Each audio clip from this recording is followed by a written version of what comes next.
Olá, gente, tudo bom com vocês? Para quem não me conhece ainda, eu sou o professor Cláudio, sou professor de Direito Civil aqui da Leão, um dos professores, na verdade, de Direito Civil. Vou trabalhar com vocês esse semestre aqui, o Direito das Obrigações, Civil 2, aqui com vocês no terceiro semestre. Pois bem, Direito Civil, o que é que eu quero começar falando nessa nossa primeira aula? Quero destacar um pouquinho da importância do Direito Civil para a nossa vida, principalmente para nossa relação social. O direito civil ele existe, na verdade, desde que a sociedade passou a se instituir como sociedade. E por isso mesmo se constitui num dos principais ramos do direito. Tanto que são dedicadas nada menos do que 6 disciplinas de direito civil durante o nosso curso. Nós estamos ainda no nosso começo, Civil 2, que vocês vão lidar durante esse semestre aqui nas nossas atividades, beleza? Assim sendo, galera, voltando os olhos para o nosso Direito Civil 2, eu já dei, em um momento anterior, algumas preleções sobre como vai se desenvolver as nossas aulas. Por isso mesmo, vou destinar a aula de hoje a uma parte introdutória sobre direito civil das obrigações. E também vou destinar a demonstrar a vocês como será desenvolvida e como será abordado o nosso conteúdo. A primeira unidade, que é a qual que nós vamos instituir relação a partir de hoje, diz respeito exatamente às regras gerais do direito das obrigações. Ou seja, a gente não pode adentrar a um conhecimento sem entender e sem conhecer a fundo os institutos que regulam estas relações. Então, esta parte é chamada de teoria geral do direito das obrigações.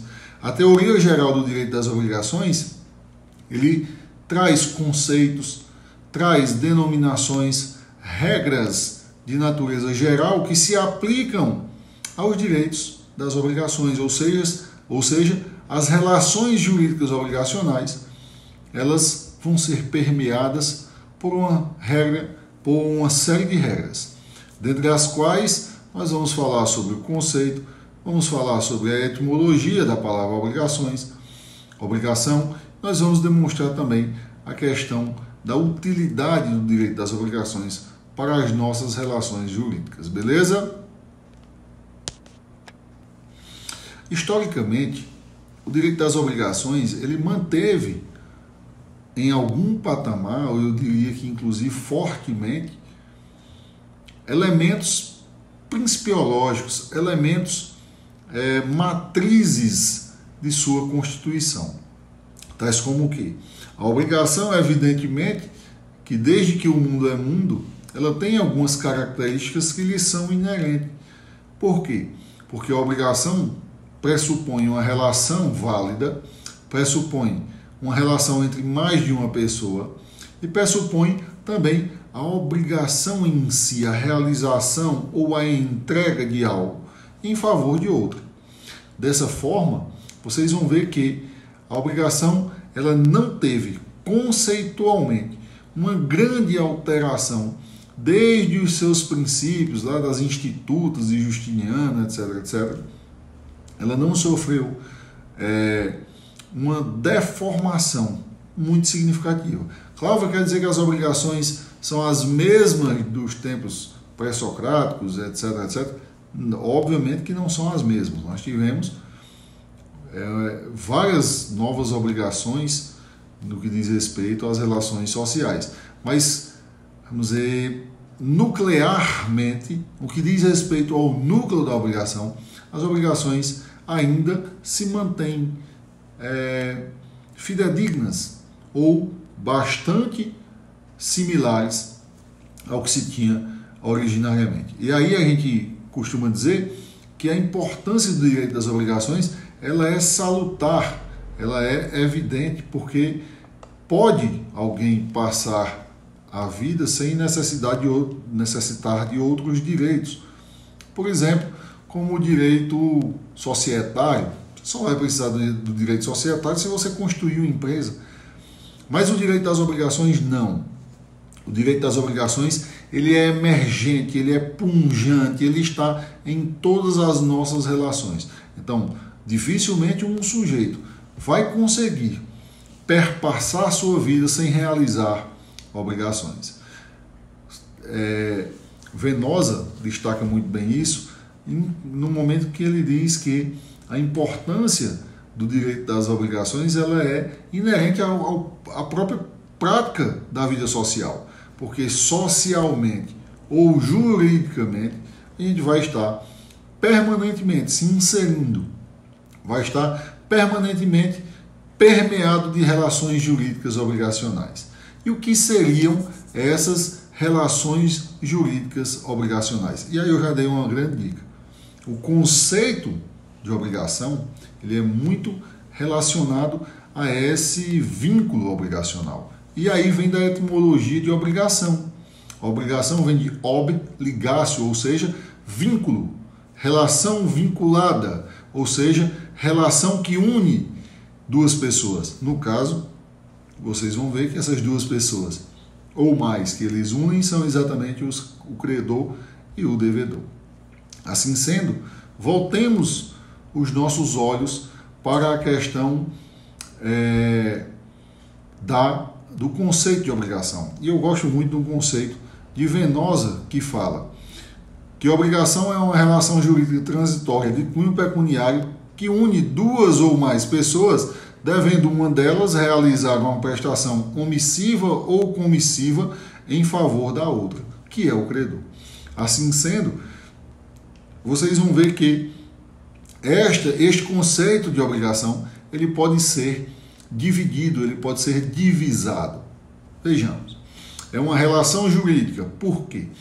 Se fala relação jurídica exatamente porque ela tem um vínculo que precisa estar acomodado, que precisa estar dentro dos parâmetros de legalidade. E aí eu destaco dois aspectos desta legalidade, deste aspecto de relação jurídica. Para se dizer que a relação é jurídica, vocês já viram lá os requisitos dos negócios jurídicos lá no artigo 106 e 107 do nosso Código Civil. Vocês viram lá em Civil 1, parte geral. E os requisitos são requisitos formais ou materiais. Os requisitos formais, partes capazes, objetos lícitos e o material, forma não defesa e prescrita em lei.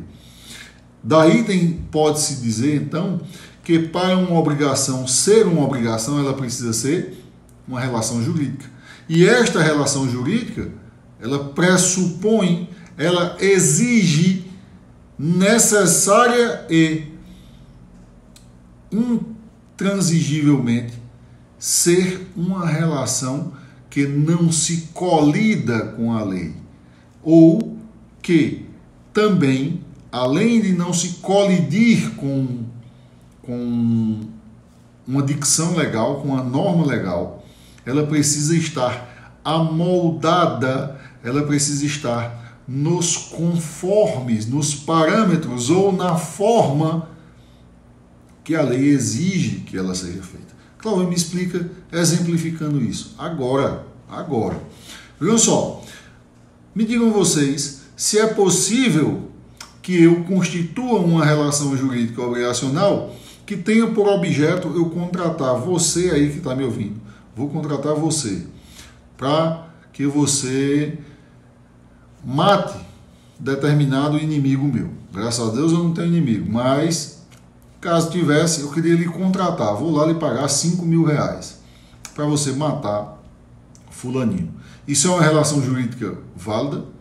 Isso é uma relação jurídica obrigacional? Caso você mate, você vai poder me cobrar esse valor que a gente acertou? Ou mesmo eu vou poder litigar judicialmente e exigir judicialmente que você cumpra essa obrigação? Acredito que não. Porque quanto ao objeto, nós temos exatamente uma relação jurídica que não tem objeto lícito. E aí nós não temos uma relação jurídica obrigacional. Quanto à forma, por exemplo, nós vamos ver que as obrigações elas são dotadas de duas formas principais, as solenes e as não solenes. O que é solene? Solene é aquele que é mais cheio de requisito, ou seja, é mais enfrescurado, precisa seguir a forma que a lei prevê para que aquela relação jurídica seja válida. Por exemplo, você pode casar de qualquer forma, assinando um papel perante o bodegueiro? Não. Você pode registrar uma casa em qualquer lugar, a aquisição de uma casa, a propriedade desta casa? Não. Você pode realizar contrato de consignação em pagamento, de empréstimo consignado de qualquer forma? Não. Porque a lei prevê quais as formas adequadas para esta relação jurídica. E aí nós temos exatamente os dois vieses da relação jurídica obrigacional. Ela precisa ter objeto, ser formal e materialmente lícita e jurídica. E aí nós temos o primeiro aspecto da obrigação, que é a relação jurídica. A outra característica dessa obrigação é dizer que ela é de cunho transitório. E transitório, pessoal, quer dizer que toda obrigação ela é constituída de forma a nascer, transcorrer e se extinguir. Porque a obrigação não existe obrigação ad eternum. Toda obrigação ela tem que ser finita, ela tem que terminar. Cláudio, mas eu já ouvi falar em obrigações que tratam de relações jurídicas que é a vida toda. Sim, lembrem-se que o que nós falamos é que, sendo ela vitalícia, não quer dizer que ela deixe de ser transitória, porque ela não é eterna, a nossa vida não é eterna. Então, cuidado com esta alusão, que é objeto de muita pegadinha. Vejam vocês, galera, que nós estamos tratando do conceito de obrigações e dissecando os elementos. Já falei sobre um deles, que é a questão de ser uma relação jurídica ou um negócio jurídico. Precisa ter como característica ser transitório e precisa ter cunho pecuniário. Cunho pecuniário, pessoal, é exatamente a conversão em dinheiro, conversão ou apuração do quanto aquela obrigação representa em dinheiro. Dessa forma, toda obrigação, embora até mesmo as graciosas, doação, etc., etc., elas vão ter uma conversão, uma viabilidade de apuração, de vinculação desta obrigação a um valor específico. R$500, R$2.000, enfim. Muitas dessas obrigações, elas vão, a grande maioria inclusive, vão estar declaradamente constituídas quanto ao seu valor. Por exemplo, aquisição de um carro por R$20.000. Qual é o aspecto pecuniário dessa obrigação? O valor do carro, que é R$20.000. Já outras, como as graciosas, elas não vão estar diretamente vinculadas a um valor específico. E por isso mesmo podem trazer mais dificuldade. Mas toda obrigação vai ter que ter um cunho pecuniário, vai ter que ter uma relação de avaliação monetária financeira. Para que isso, Cláudio? Para isso, galera, é pensado, evidentemente, que não no cumprimento imediato da obrigação, mas vai servir de lastro jurídico para um futuro pedido de indenização. Mais na frente vocês vão entender isso, que vai ter a ver com a responsabilização do inadimplemento. Olha só, o outro elemento conceitual diz respeito exatamente ao aspecto dos sujeitos, dos elementos subjetivos da obrigação. E toda obrigação tem necessariamente que ter pelo menos 2 sujeitos. Estes são os sujeitos ativos, que pode ser um ou mais, e passivos, que também pode ser um ou mais. Mas necessariamente ela vai ter que ter pelo menos um sujeito no polo ativo, pelo menos um sujeito no polo passivo. Beleza? Porque senão, galera, fica igual aquela obrigação do Chaves vendendo churros para ele mesmo. Ele vende os churros para ele mesmo como ele paga a si mesmo. Isso não pode acontecer. Tem que existir pluralidade de partes dentro da obrigação. E aí nós vamos para o objeto ou para a prestação da obrigação, que diz lá na obrigação, devendo uma realizar uma prestação comissiva ou omissiva a outra. Essa prestação é exatamente o verbo, é exatamente o núcleo, é exatamente a atividade fim para a qual aquela obrigação está sendo constituída. E eu adianto para vocês que a prestação vai ser sempre uma ação humana de dar, fazer ou não fazer. Esses três núcleos, nós ainda vamos ver isso com mais calma na frente, mas esses três núcleos verbais, dar, fazer e não fazer, eles constituem, eles se amoldam para todas as prestações das obrigações. Aí se diz comissivo, ou seja, é positivo, dar e fazer. Omissivo, que é de omissão, não fazer. Ou seja, o devedor vai estar vinculado àquela obrigação para dar, fazer ou não fazer alguma coisa em favor de determinado credor ou credores. Então, aí nós temos construído, aí nós temos demonstrado toda a relação jurídica obrigacional que é inserida no conceito. Uma coisinha interessante. Galera, o conceito das coisas, via de regra, normalmente, ele é composto exatamente dos elementos essenciais àquela coisa. Caso não esteja no conceito, muito provavelmente não é essencial. E, caso seja retirada aquele elemento daquele fenômeno, ele deixa de ser aquele fenômeno. Portanto, uma obrigação, para ser uma obrigação, precisa ser uma relação jurídica de cunho transitório, de cunho pecuniário, que une duas ou mais pessoas, sendo um credor e outro devedor, em que se constitui uma obrigação positiva ou negativa em favor do outro. Nem precisa decorar, só se ligar que dá para construir o seu próprio conceito, desde que você observe a existência desses elementos, beleza? Um outro negócio bem interessante são os chamados elementos constitutivos da obrigação. Elementos constitutivos, galera, são os elementos essenciais, são os elementos que compõem, que constituem, que sem os quais a obrigação não existe. E aí nós temos uma divisão doutrinária que constitui três elementos dentro da prestação, dentro da obrigação. Os elementos da obrigação, galera, vocês já conseguem, inclusive, deduzir.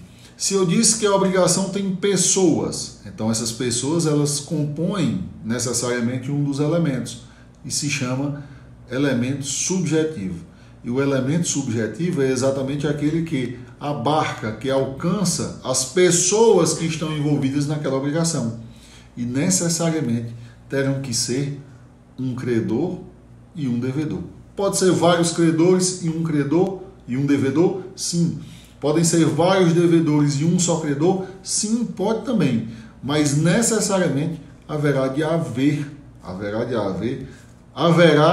para a validade dessa obrigação um elemento subjetivo e um elemento, no elemento subjetivo, um no polo ativo e um no polo passivo. Ou seja, um credor ou vários credores e um devedor ou vários devedores. O outro elemento que eu quero falar para vocês, que é destacado na doutrina, é exatamente o chamado vínculo jurídico, ou também denominado elemento imaterial ou elemento espiritual, beleza? O elemento imaterial ou espiritual ou abstrato, muita gente confunde, pensa que é o contrato, pensa que é algo vinculado a relação jurídica obrigacional, mas de fato o que se constitui como elemento subjetivo ou elemento imaterial, denominado vínculo jurídico, na verdade não passa do que seja a coercitibilidade, ou seja, a força obrigacional que aquela relação jurídica tem. E esta força obrigacional, ela pode decorrer de um ato formal ou de um ato informal. Contrato, um ato formal.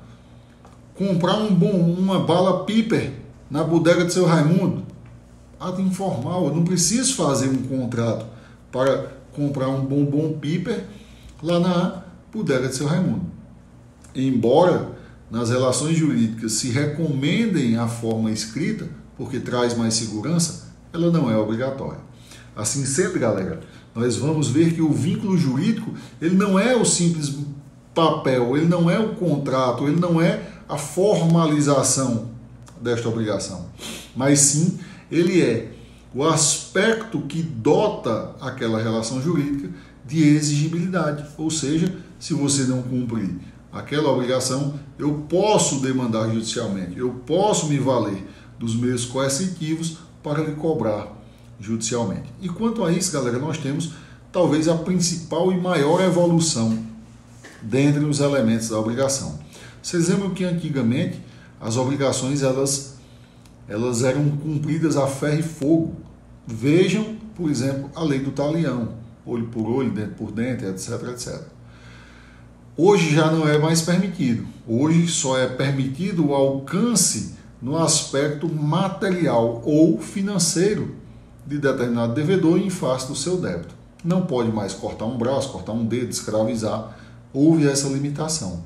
E aí eu vou deixar para vocês que na próxima aula eu quero que vocês me respondam exatamente uma exceção a esta regra, ou seja, um fato em que o débito consegue atingir a pessoa do devedor, física ou quanto à sua liberdade, etc. Pois bem, e o último elemento que a gente tem a falar é o chamado elemento objetivo, que se confunde com a prestação.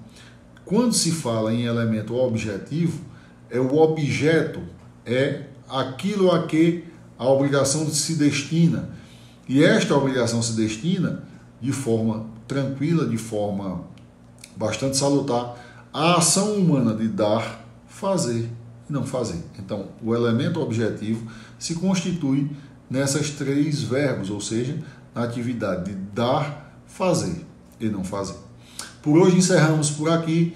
Na próxima aula a gente vai tratar de diferenciar algumas questões sobre direito obrigacional e direito real e tratar de alguns outros elementos da obrigação, como as obrigações naturais e como as fontes da obrigação. Quem quiser ir adiantando já pode, valendo aí da sua matéria. Tem tudo lá nos slides disponibilizados e também nas fontes de pesquisas disponibilizadas, tais quais a bibliografia, beleza? Então ficamos por aqui, até um próximo encontro e tchau, obrigado!